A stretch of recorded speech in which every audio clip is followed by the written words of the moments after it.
All right, guys, welcome back to the Adam Peeler Fitness Podcast. Today I have Mircea back on the show. Again, like I said in the last one that we did, this is going to be more of a frequent thing, talking about a little more performance enhancement, just hot topics. And this week we wanted to discuss fat loss drugs and really how to use them, when to use them, interactions with each other, because this is something that lots of bodybuilders or people just trying to get down to just leaner body fat percentages will start to use. And I think that there's definitely a better and a worse way to use them. I think that the first thing I wanted to go over is um, sort of when Mircea would have someone even consider using one of these fat loss drugs. Well, that's a very good question. I'll just start off by saying that most of these drugs were not designed for fat loss. That is a side effect. So, all drugs have effects. Medically, there's a primary effect and then there's a secondary effect. So, the secondary, or as most people call them, side effects, most people, that's what they want out of these drugs. For example, and we'll dive into this later, Clenbuterol is an asthma medication, it's a bronchodilator. Fat loss is actually a side effect. So you're taking a drug, a medical drug, a medication for its side effects. Now, to answer your question directly, it will vastly depend on the situation and the individual. I would always prioritize exercise, physical activity, energy expenditure, and caloric restriction first. When we get into, let's say, a bodybuilding contest prep, then I would probably think, okay, let's introduce and kind of tiered these compounds in, and maybe we start off with something like a clenbuterol, then we move into thyroid medication. If we're really far out and there's a whole lot of fat to lose, maybe I would consider on the front end for very advanced individuals, things like DNP. Definitely not something to use close to competition. Of course, we'll discuss about what DNP is and what it does later on, but mostly when the goal is specifically fat loss, mostly for competitors, for let's say lifestyle clients who are like 20% body fat, haven't trained a lot, I would first thought, okay, you need to eat less, move more, more cardio, more training, more steps, and better food choices, not only eat less. And then we can talk about these ancillary compounds as you start to lose body fat, as you start to plateau, as calories get kind of low, and we need to bring in other tools so you don't overstress the body by being in a complete starvation mode. Right. And I think that, that this is important to go over because fat loss physiology does change depending on how fat that you are. I know that in Lyle McDonald's books, he basically has like these general cutoffs of like, like very obese people being, let's say like 25+% body fat. And those guys are going to have, more issues with like having, metabolic inflexibility and with regards to like, issues with hunger signaling and whatnot. And that is, when you might I would still say in that situation, it's just like, like that's someone where like a lower carb diet makes more sense because they're always hyper in insulinemia and whatever. And then, once you get down toward like the normal body fat range, I would say for most people is who lift weights going to be between like 16 to like 25%. It's like very easy to lose weight at that point. Nothing's like your body's really loose, your mobilized transport and oxidized fatty acids is very, very, it's like it's all of it's efficient once you start getting into 15%, which is, when you start having like a four pack and you look, really good, again, it's a lot, than most people think. They think that, they're 15% body fat and they can't see their abs. It's laughable.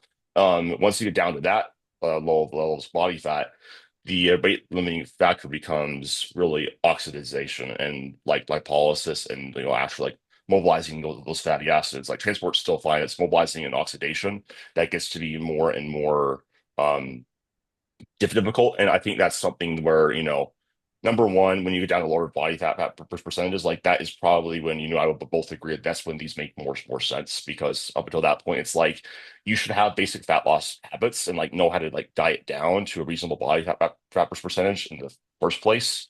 Because you're still going to need to know how to do that, even with these drugs in place. Like they're not going to do all the work for you, especially some of them you'll realize like if they increase your metabolic rate, what's the side effect of that? you're going to feel more hungry. Like there's no way that you're around that, but it can make the process more efficient. And so one of the things I want to ask with that is are there certain anabolic steroids that might have like more of a direct impact on fat loss and from like nutrient partitioning? Because one of the things that I've wondered, and I think it's a common question, is like, do drugs plus maintenance calories automatically equal like you're going to recomp anyways, even because you'll see with very frequent like reports of bodybuilders who go into contest preps or whatever and they grow into it. Are there any other variables that that we like might need to consider there, or is that like basically like the default if you're taking enough drugs? Um, well, directly, no anabolic steroids would influence body composition. Yes, there have been some people that said that I believe Anavar was responsible for um, abdominal fat apoptosis, which I find that to be very unlikely.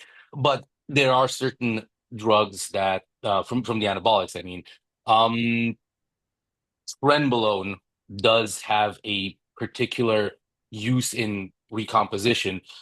Triplet is a very potent drug. It does put, because it's called so neurotoxic, possibly some of that myth of it being neurotoxic is stress on the hypothalamus, which signal the pituitary to produce more thyroid hormone. Yes, you do secrete more thyroid hormone when you take trenbolone. Some people more or less, but that is a thing. So yes, trenbolone to an indirect effect can lead to that. Other drugs, mostly the DHTs, all DHT drugs have a particular effect on improving insulin sensitivity. The more potent the drug, the higher the insulin sensitizing effect. For example, DHB, dihydroboldenone, that is extremely potent at increasing insulin sensitivity to the point where I actually had clients stop taking things like metformin because they were going hypoglycemic and they weren't in a prep phase. They were literally eating, you know, let's say 5 grams per kilo carbohydrates. So, 500, 600 grams of carbohydrates, and they were actually going hypoglycemic at times. So yes, there are certain drugs that can do that, but it's not a direct effect. Most anabolic steroids increase muscle protein synthesis, recovery, et cetera, et cetera. We all know the song and dance increases in red blood cell production for things like anadrol, boldenone, testosterone. Those are very energy intensive um, processes within the body. It's not that a pound of muscle is X amount of protein, 1 gram of protein is 4 kilocalories. It's all the processes that went into building that gram of protein. All those processes cost a lot of energy. So this is where the whole recomposition effect becomes a reality, especially when using anabolic steroids. You have this very potent signaling mechanism to build more protein. And let's say you keep your calorie at, a eucaloric maintenance level. And then the body is, okay, we need more calories than we're getting in to build the muscle. What are you going to do? This signal is very potent. It's telling us we need to build muscle. And we have all this fat, which is just stored energy, stored calories.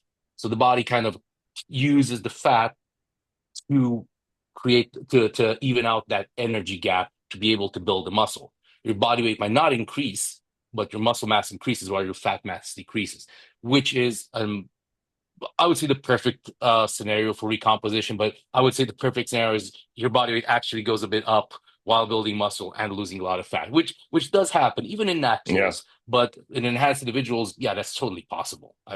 I've seen it more times than I would like to admit, and it's a thing, and I think that that's for most individuals outside of a contest prep or an athlete getting ready to cut weight for a competition. I think that's the best solution. Longer, lower, slower. Try to recomp instead of going on an aggressive fat loss phase. Yeah, I definitely noticed that same thing too. I just was like wondering, is that like something that is expected and normal, or like, am I just the outlier there? Because I definitely noticed that like there's been several times when like, I gain weight and I'm like, I don't look any fatter, like I just look leaner. And if you think about it, it's like, well, if you gain 3 pounds of muscle and 1 pound of body fat, you are literally leaner. And I think that is really like, in surpluses, that's when guys can be like, oh, I'm actually getting leaner. In calorie deficits up to a certain point of body fat, like your body will readily use that to fuel that. I do think like there's probably like a lower limit, right, to like body fat percentage where like your body will be like, let's build muscle here. Once you get to like 8% Yeah. body fat, it's probably like nothing's really happening at that point. So I guess before we could dive into the specifics of the compounds, what would be a typical generic? I know this is such a it depends question, like a periodization model of and we of incorporating these fat loss drugs, and we kind of briefly touched on that earlier, but I guess Mm. like formally just outlining this Um, well, it depends from athlete to athlete and sport to sport. But let's pick bodybuilding. bodybuilding, If it's bodybuilding, probably for somebody who's, you know, has 15 to 20 weeks before his competition, he's around 12 to 15% body fat. He's not overly fat. He doesn't have a particularly hard time losing fat, but we also want to keep as much muscle. I would probably start off with something like clenbuterol. That would be put in the beginning. We get a lot of the fat loss on the front end. Then I would probably have a slight overlap, move into T4, which is the inactive version of thyroid hormone. As that process starts to peter out and there's less conversion of T4 to T3, I would probably layer in the T3, maybe even take out the T4. There's reasons for that, but right? that's more about peaking. Keep in the T3 towards the end, and then when you actually want to carb up for a show, you preferentially want to not have a super accelerated metabolism. So you take out T4 in advance, you take out the T3, and you take out the clenbuterol based on their half-lives. So then you can actually carb up and you don't have a supercharged metabolism and then you're trying to put in carbs to refuel, but your metabolism is just burning through them. So that will probably be a very basic clenbuterol, T4, T3, if needed, again, on the front end for people who are overly fat or need to get lean really fast. ENP is a very potent drug. Trenbolone again stimulates TSH, so you have more thyroid stimulating hormone, which then leads to a higher production of T4 and T3 endogenously. Things of that nature. Maybe they're tools in a toolbox. I would probably not resort to them unless needed, but yeah, very basic albuterol thyroid medication. Possibly things like yohimbine. We could touch on that a bit later if you want, which actually blunts the receptor that halts fat loss. So it's kind of like Mm. puts the brake on the thing that puts the brake on fat loss. Things of that nature, smaller things, growth hormone, moving that from the PM to the AM to stimulate a bit of release of nutrients into the bloodstream before, let's say morning fasted cardio. Um, Carnitine, which helps the actual, not the liberation, but the transport of actual fat from the bloodstream to the mitochondria. Things of that nature all have a role, but the basics would be clenbuterol and thyroid medication. So what would be the difference, would you say, in people that would employ these fat loss drugs versus not? They are, maybe they have like a fast enough metabolism where they just can diet down like 3,500 plus calories and get down to, 6% body fat. Um, is there really going to be a big difference with like muscle retention or fat loss outcomes using them or not? Well, if somebody can definitely lose fat without these drugs, that's, less drugs is more health. I actually had a client who literally he touched a bit of thyroid medication and his body weight just plummeted when he just looked flat and stringy. So he definitely did not need it. But honestly, for somebody who has a bit of a struggle losing weight, average individual, let's say, um, they can make the difference between, getting to 3 to 4% body fat or being at 6 or 7, or, getting to 3 to 4, but having an extra 5 to 10 pounds of muscle. It's very individual, but honestly, if, gun to my head, I would say that that would be the difference between keeping on more muscle and actually being leaner versus, being a bit softer, having a bit Yeah. less muscle mass and more Yeah. effort, of course.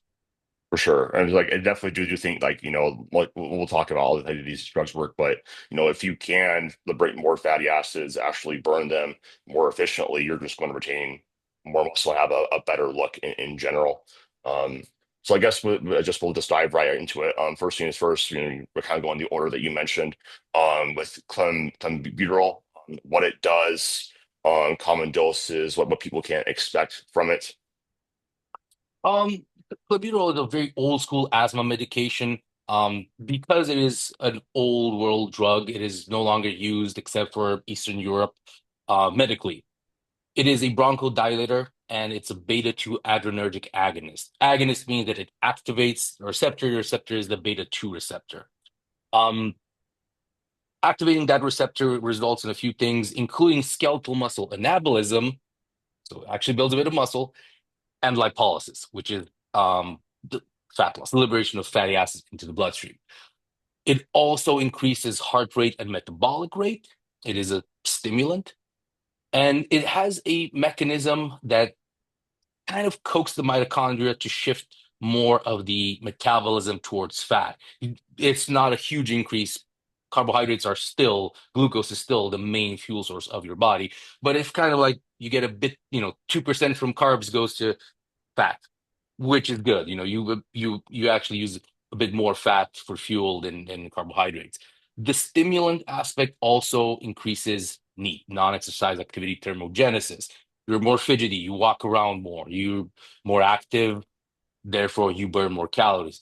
Kind of good to have on hand, in a caloric restricted phase because you kind of your body kind of tries to down regulate physical activity so you conserve calories. So something that makes you a bit more stimulated, a bit more edgy, a bit more fidgety, will actually counteract that. So between the fact that it liberates fat into the bloodstream, increases the metabolism, the metabolic rate, and increases the actual utilization of fat as fuel, the fact that it just makes you move more, it is kind of like the perfect fat loss drug if you think of it that way. The newer medications, salbutamol and albuterol, they're newer, therefore they weeded out these secondary effects. So they're just almost pure bronchodilators without having the effects on metabolism or the stimulant effects. Yeah, no, and how much of a percentage increase of like if like on average would you say people could expect from different doses of Clen? I would say about 10%. I believe Lyle McDonald in 80 micrograms to having a 10% increase in basal metabolic rate, which 10% is a lot. Yeah, that's a It, lot. it it's a That's the lot. deficit. Yeah, That's that not changing exactly. anything, That's just adding literally, Clen and your deficit. yes. I think that 80 micrograms is a lot for most individuals, especially people who are under 80 kilograms and people who are new to this drug or very sensitive to stimulants. Side effects do include, heart palpitations, tremor, restless sleep, being hyper agitated, which in some people's might lead to anxiety attacks. So you kind of get all of those tweaking out effects that you would get from other stimulants. The other thing that clenbuterol is notorious for is muscle cramps. Some people just take 20 micrograms of clenbuterol and they just cramp up anywhere, like sitting down they just get a random calf cramp or a quad cramp. They Mm. do abs and they just get stuck in a like weird contorted position because they just have a horrible ab cramp. That is the uh worst cramp. oh God, it's Like horrible. I thought hamstring cramps were the worst, and then I had an ab cramp. I was like, oh my gosh, this is definitely worse. Yep, yep. Nothing is more humiliating than being at a packed gym and just being stuck on, a ab crunch bench, just sitting there doing nothing because you're in horrible pain. Yeah. Everybody's like, what the fuck's wrong with this Like guy? just enjoying the view. Yep, yep. So, dosage wise, again, start off with the minimum dose that you can. Usually, I would say that's about 20 micrograms. For fat loss, probably working up to 1x your body weight. So 1 microgram per kilogram of body weight. and then possibly for people who are more resilient, one and a half micrograms per kilogram of body weight. So for your average 220-pound guy, which is 100 kilos, 100 to 150 micrograms would probably be my top dose. And yes, there have been people that took three times that, but Yeah. I would seriously not recommend it. Um, yeah. And with Clenbuterol, there's this myth that you need to cycle off, 2 days on, 1 day off, 2 weeks on, 1 week off. Again, won't bore you with the details. Lyle McDonald goes into this um, ad nauseum.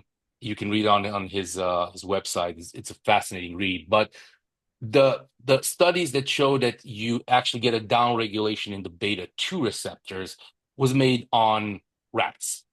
So their lifespans are about, I don't know, something like a tenth of humans. So we're talking about if the downregulation started happening in rats in 2 weeks, that's probably 20 weeks in humans. So we're looking at close to half a year before we see any downregulation. And even with the downregulation, that's a very steady downregulation. It's not like you go from, 100% to 50. It's a very slow degradation. And honestly, the fact that you still have a bit of accelerated metabolism still trumps the fact that you're taking a week off. So even with a reduced amount of receptor activity, the fact that you're taking it versus you not taking it definitely leads to better results. Yeah, I think it's good to always be aware of the population they do, any sort of experiment on or study on, because that definitely is really relevant. Rats are not humans. Yeah, So yeah, good to know that. Because I did you hear it all the time. You're like, oh, I don't feel it anymore. I'm like, it just becomes more good. of your normal. Like that's good. Like you don't necessarily like want to like feel your drugs. Like, that's not a good thing. Yeah, In general. But I would say, like with Glenn, I know that a lot of women especially will use this as like, you mentioned the slight anabolic effect. hmm Is that also like something that like you'll see women taking like similar amounts of in preps? Or that maybe lower down absolutely. like how many anabolics that they might need to actually see like muscle growth? Absolutely. Most women that, let's say, would be new to anabolics would be surprised at the improvements in body composition and muscle gain they would see from just clenbuterol. Um, Women are wildly more sensitive to any sort of anabolic stimulus, whether that is from anabolic steroids, growth hormone, or even clenbuterol. They're vastly more sensitive, so they get a lot more out of less. It does work in men too. This actually has been noticed in track and field athletes where this drug actually was popularized, and then I believe it was Dan Duchesne who brought it from track and field into bodybuilding. And yes, it does build some muscle. How much? It's a bit hard to say, but basically, if you're looking at women, you'd probably see from 40 micrograms of clenbuterol, you'd see the results they would get from 5 milligrams of name your oral Manovar, something like that. That's really good.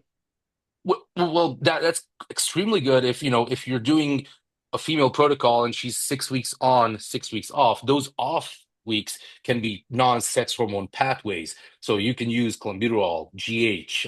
You can use other kind of peptides and other non-sex hormone anabolics to at least keep the muscle mass, if not still build some, even at a slower rate. So you're getting constant gains, and you're also getting a bit of fat loss. Use those 6 weeks when you're on actual anabolics to build a bit of muscle, even if you get a bit, add in a bit of extra body fat, and then those other 6 weeks, something like clenbuterol takes care of the body fat, takes care of building a bit more muscle, and yeah, it's a win-win situation in my opinion. That's an interesting point about like using them in these fast agents like mini cut periods. Like I think like something like Clinton too, 'cause it's more fast and like acting like I'm assuming right, it probably just like works immediately, right? Yeah, yeah, Yeah, so I know that absolutely. the thyroid like it takes some time, like especially T4, but even like T3, there usually tends to be like some sort of a lag time on like the actual effects because I believe that Scott Stevenson was talking about how there has to be like it's sort of like similar with steroids. It has to be like actual like gene transcription and like it changes like some things about your body. Whereas with Glenn, it's like if you have a really fast um you know fat loss to phase, you're only cutting for 2 to 4 weeks, like that could be something to really accelerate the rate of loss and get you in and out. And then it's an interesting topic too, with the taking higher doses or incorporating, different sorts of drugs that aren't the same pathway. If you do want to continue seeing progress, 'cause I know that I also mentioned or I saw on the member site, is very, very common for you to actually incorporate or Broderick to incorporate clenbuterol on like bridging phases. Hmm. And I'm Yeah, assuming it's for these reasons, absolutely. Especially in females, but even in males, if you're, limited to coming off completely, or you're limited to a TRT dose, you want to keep as much muscle as possible. You want maybe to even build a bit more muscle. So things that are non-sex hormones but still have an anabolic impact, that's when they actually shine. Things like clenbuterol, things like GH, things like insulin. right? That's when they actually shine. Beautiful. Well, let's go into the thyroid hormones. T4 and T3 are usually going to be the ones most commonly used. I know I'm familiar with your Sunday school protocols of usually starting on, T4 at about 1 microgram per kilo body weight. And then there's going to be some overlapping period in the middle where you're going to about half your body weight in micrograms for T3. Um, I think that these are probably the most abused hormones in bodybuilding prep is going to be the thyroid hormones or just misunderstood and like how they actually work is like I've heard of like these Brazilian bodybuilders like and like taking like crazy doses of like T3 like 100 plus micrograms and like that's more is not better, especially with like T3. Anybody who has had experience with it will notice that if you do take too much of it, you just, like you said earlier with that one client, you just flatten out, you look stringy, you start losing lots of strength.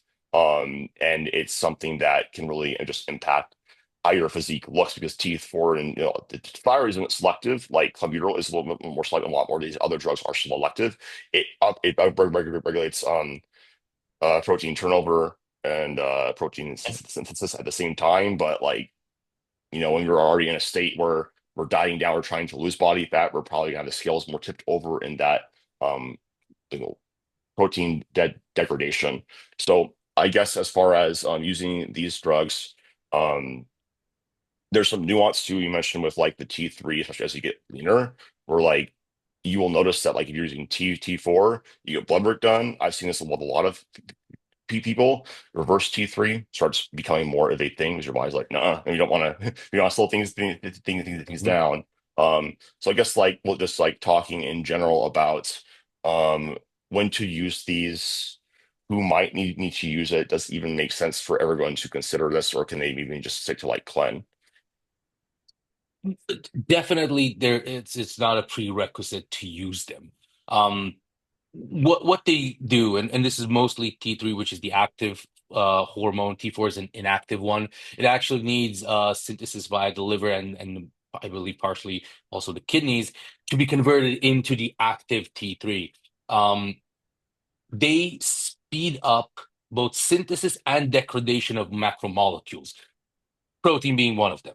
So you will see the body, you synthesize, you degrade, it's moving faster. That is your metabolism. Everything gets processed a lot faster. Now, the thing is, when you're in a deep phase of a contest prep or just a very calorically restricted environment, your body starts to downregulate TSH, thyroid stimulating hormone, which leads to a underproduction of T4, less substrate to be converted to T3. To override that, you can add in actual synthetic levothyroxine or T4.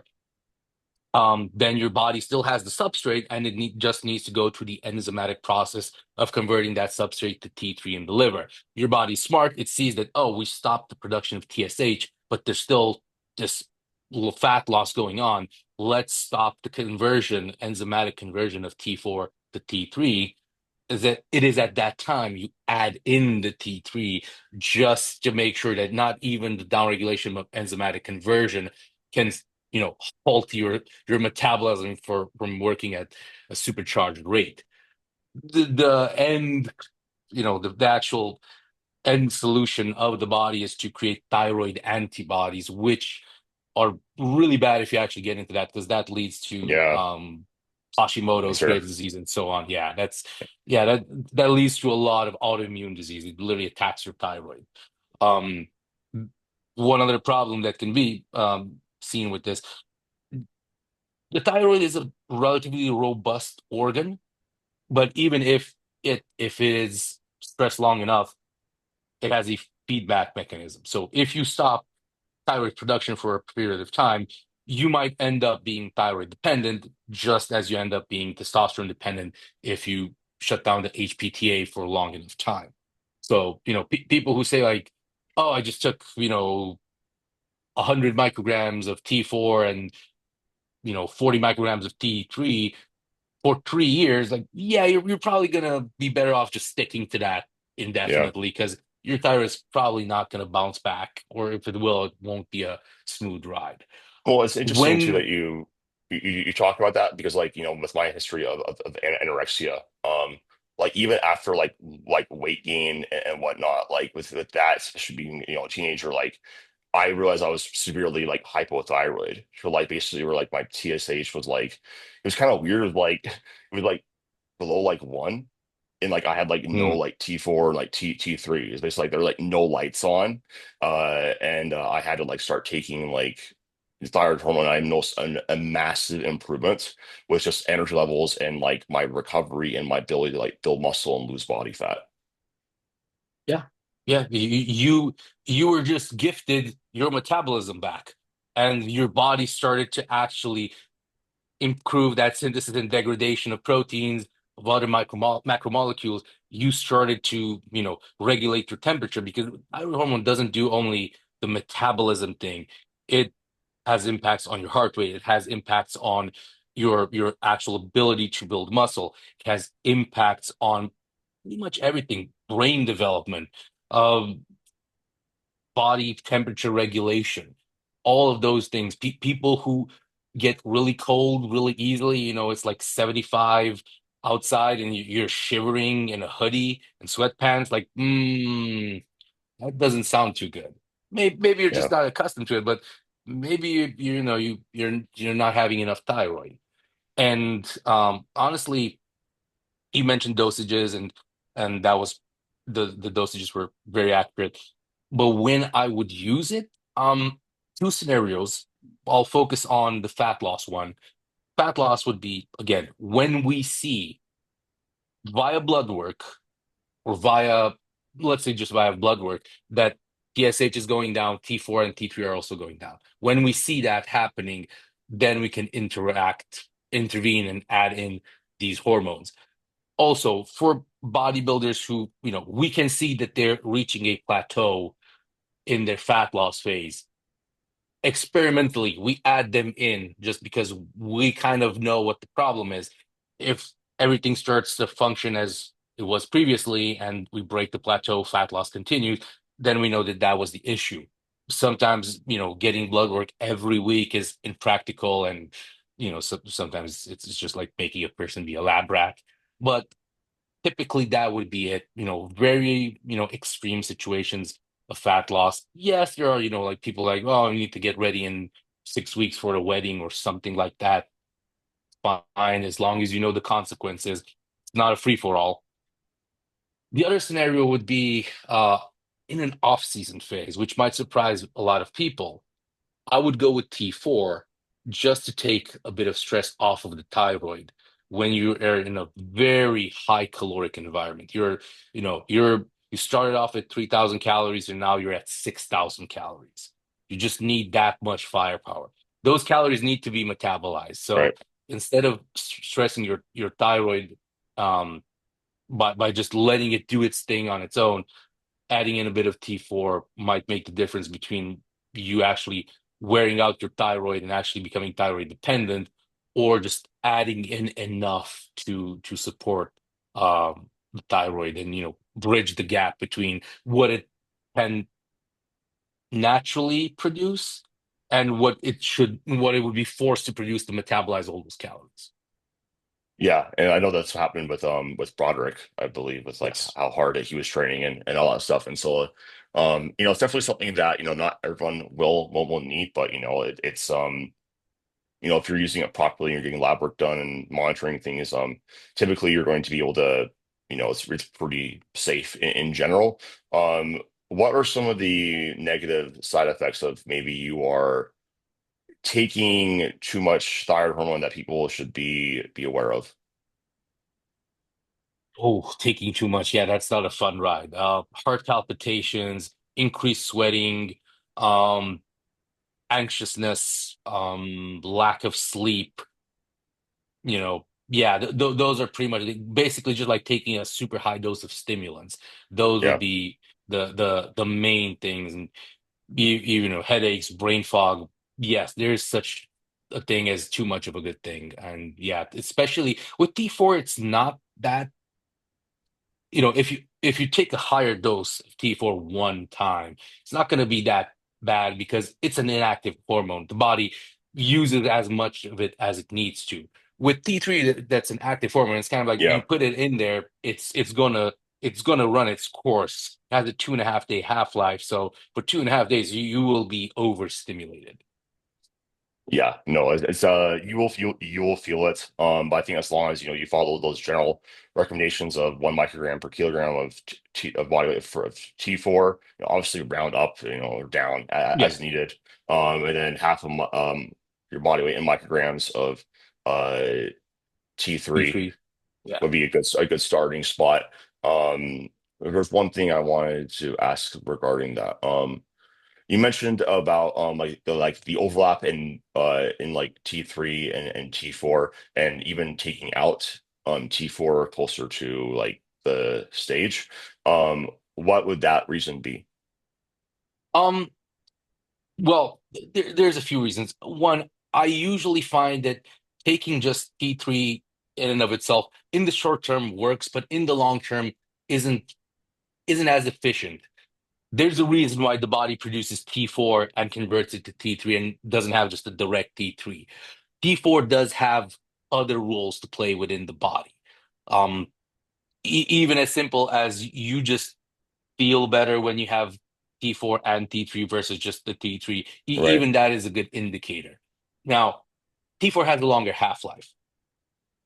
Once you want to carb up, you don't want that supercharged metabolism. So probably taking T4 out, it has about a 7 day half-life, I believe.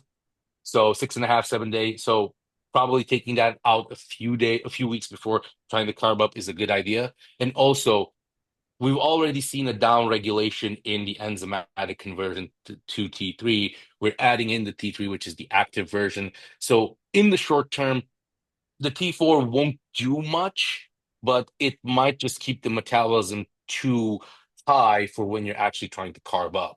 So I would probably stop maybe have a week of overlap between T4 and T3, then stop the T4 and then continue the T3 for 3, 4-ish weeks, depending on, the person in question and, how much fat he needs to lose. And then, when you really want to start carving up for a show, I would probably have all of these metabolic accelerators taken out a week before the peak week. perfect. That's super clear. Now people coming off of these drugs, how should they manage that? With sort of obviously your metabolism is not going to be as high, but usually if you're using these, you're going to be in a calorie deficit. With clients, what's your like preferred way to like, obviously like there's no point in tapering off unless like I've heard some people say like, they're at really, really high doses just to, like help minimize like the fat like rebound. Which I think that could make some more sense if you got into like the higher doses. If you're probably at sticking to these guidelines, which it's not worth going above them. Like just if Yeah. you want to do, you can do what you want, but you're going to really figure out that fit fast. How would you prefer to, manage that with taking these drugs out and then increasing calories?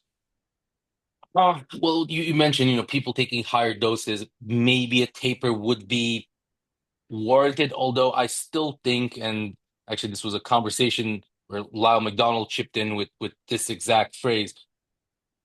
What about testosterone? Just taper down the dosage, or just take it out and let the body recover its natural production? And I was like, yep, that's what I would do with testosterone. Yep, that's probably the best way to go about thyroid as well.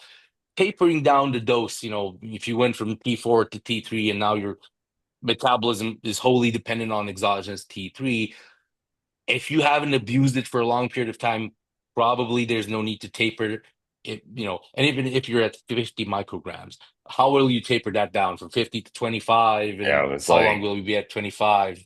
well, 25 is too. It's It's like not worth. 25 is like literally like a replication of endogenous production, like almost entirely. So it's just like it doesn't make any sense. Yeah, yeah. Tapering is I've seen some old school protocol where they would taper down the T3, and but I think that's more myth than actual, fact. I don't think there's much merit to tapering them down. I would just probably, you know, if you're using them responsibly, take them out, and yes, we'll probably have a few weeks where you won't feel as hot, but quite literally, and but then you'll start Yep. to recover. So yeah. Yeah, and then with calories, do you have like your clients maybe like track like the difference in like rate of loss or you know maybe like I guess like with approximating how much it might increase like your energy expenditure from like a percentage standpoint because obviously like there's so much individual genetic variation with this. Um, when using them or when coming off. When yeah, so basically like so say like you are coming on and you know that hey I maintain my body weight at 3,000 calories. I added in 100 micrograms of T4 and 40 micrograms of T3 and I noticed I was started losing a pound per week. So okay, cool. Probably it's like about a 500 calorie difference. And I add on 40 micrograms of Clenbuterol, I start losing 1.5. Like, would that be like something that you might recommend for most people to do if they're going to use this to help manage that sort of rebound period? That's a very good question. Ideally, if I were to just evaluate on a person how much impact that drug has, yes. But I would use these drugs in a fat loss period, so they're already in a deficit, Yeah, and basically, there's too much noise in the background. Are the anabolics keeping the muscle up? Is it water retention from the stress? There's too many variables. But if you were to conduct an experiment, let's say I just want to know how much my metabolism increases, by adding in this amount of T4 or T3 or clenbuterol. Yes, that's how I go about it. Keep everything as steady as possible. Just add in this compound and let's see what happens. Um, More valuable, let's say, with clenbuterol because as we can just add that in and see how much of a deficit we would get from it just if you try to slowly recomp. But I would not use T4 and T3 to recomp. I would yeah. definitely use them more in an aggressive fat loss phase. Maybe not even super aggressive, but when you actually have a timeline and a purpose, then I would probably look at those. Mhm. No, that's a really good point with like, if you're in hand, it's like, well, what's going on? Like maybe like your body was doing all the crazy things, the stress of dieting, you're really overtraining, you get to get down to the be extremely lean, all this stuff. So just kind of just have a coach and work with them and make sure that you just do as they say. But I Yeah. do think lots of times that you have these bodybuilding coaches that just like leave their clients at the end of a prep and like they have no idea like what they're doing. That's when they run into like issues with lots of this stuff. So just be be smart. Well, I think we beat that to death. Is there anything else you want to go over with the thyroid hormones? No, I think we covered pretty much everything, from a practical standpoint. Cool. Now we kind of got like those. I guess like last thing we are going over metabolic like, accelerators, DNP, everyone's Oh, favorite. yes. DNP, dinitrophenol, which is a waste product of, I believe, trinitrotoluene is the current one, or Isn't it like fertilizer? trinitrotetranol. It is used as bug spray, but it originally came from the production of TNT, That's right. trinitrotetranol. It was discovered by Alfred Nobel in his gun factories because there were just people dying of a mysterious wasting disease. What I what love was I love happening? bodybuilding. like they looked at the cows, like what are they taking? Then we must take that same thing, and they're like TNT, huh? Combustion reaction, metabolism, combustion reaction. What if? What Mhm. if we did this? It was I believe the first time it was mentioned was Dan Duchesne, and there was an article something and bug spray because that was the DNP bug spray dinitrophenol. It's a waste product of TNT production. It works as a mitochondrial uncoupling agent. It basically, let's call it, it pokes hole in the mitochondria, leaking out energy. So you become very energy inefficient. What that also produces is a fuck ton of heat. So you get really hot really fast, literally. It also creates tons of stress on the body. So you might actually look worse just because of the water retention. You just retain so much water because your body's taking in a poison, which is actually pyretic. It is, it's an explosive residue. If you actually touch DNT and go to the airport, you're gonna have You're a set really off. hard Yep. time hard time explaining why are your fingers covered in a residue, even if you wash them. Why is this? Why is the bomb detector going off? Yeah. Well, what's happening? So yeah, I would probably recommend not trying to fly if you touched anything like that. And I do believe that other compounds do that. There's one in fertilizer. Yes, indeed, that is also something, but that is not not a metabolic accelerant. Uh, DNP has actually been used. I'm not even sure if it was clinically, but I do believe yes, it was used as a fat loss agent. It was probably one of the first fat loss drugs. It was sold as a fat loss drug, and the F. Some people say that the FDA was created just to regulate the use of DNP. It is Mm. highly potent, but it is also highly dangerous. The LD50, which is the dose at which 50% of the study subjects would die. The LD50 is between 14 and 34 milligrams per kilogram. So 14 and 34, something of around that. 14 and 34 milligrams per kilogram. Yeah, there have been deaths noted at 1 to 3 grams. Now, again, 1 to 3 grams, depending on how big you are, could be, less than 10 milligrams per kilogram. If you're a 20 kilo bodybuilder, you know, 1 gram is um, about 8 milligrams per kilo. About. Believe so. Yeah. So we're looking at something that could kill you at, let's say, 14 milligrams per kilogram of body weight. Good. Now, if we're talking about doses that actually work, we've seen anywhere between 1 and 3, 1 and 5 milligrams per kilogram of body weight.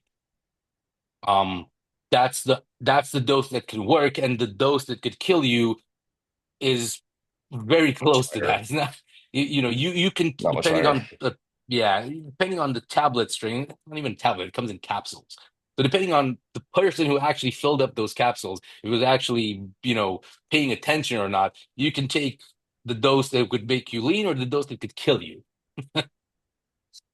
Yeah. It It's like legendary for it's like it's probably the most infamous one just because of like how like it's how easy it is to like mess up. Um, is this even something like you would like recommend to like anyone to take? there are cases where yes, I have overseen that, but it was more of a I want to do it. I'm going to do it anyway. Could you help me not do it in a dangerous and like, oh, Wow. okay, maybe.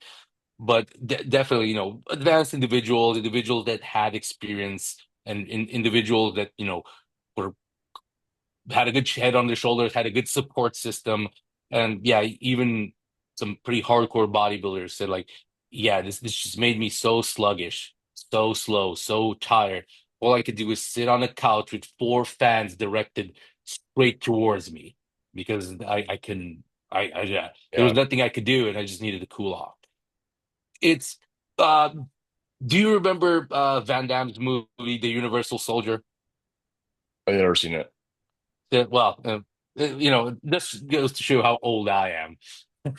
So it was basically a scene where he's this kind of like cyborg and he overheats. So every once in a while he needs to be subjected to some sort of cryogenesis. So he was put in a cryo chamber, but he was he rebelled against the army, whatever, and he needed to cool off. So he got into a bathtub filled with ice to not die. That's basically how DMP works. You can overheat to the point where you get cooked from the inside. So you're best, and you can't stop that. There's no antidote. There's no Yeah, stopping it. The only thing you can do is just get into the coldest place you can. A meat freezer, like an industrial meat freezer, or a tub filled with ice. you're inner snowman. Yeah, That's wild. Yeah, I mean, yeah. I've had one of my friends take it, and like he was like, "Dude, I can't do anything." But just like other than just sit down, like I feel like I'm dying. I'm like, probably because you are like Hmm. very like much faster when you're on this. Um, yeah, I know that like there have been some. I know like in the UK, there's some bodybuilding coaches that actually kind of commonly use this. I'm not going to say their names, but like it was kind of shocking to like hear that was like one of like the first like drugs of choice. Like it is really effective, but like in my opinion, though, it's like why can't you eat less and generate a similar deficit that's not going to have nearly as much of a negative effect on your body or um all these other options. I know that Broderick always talks about like right tool for right job, and like there's not a lot of jobs that require this.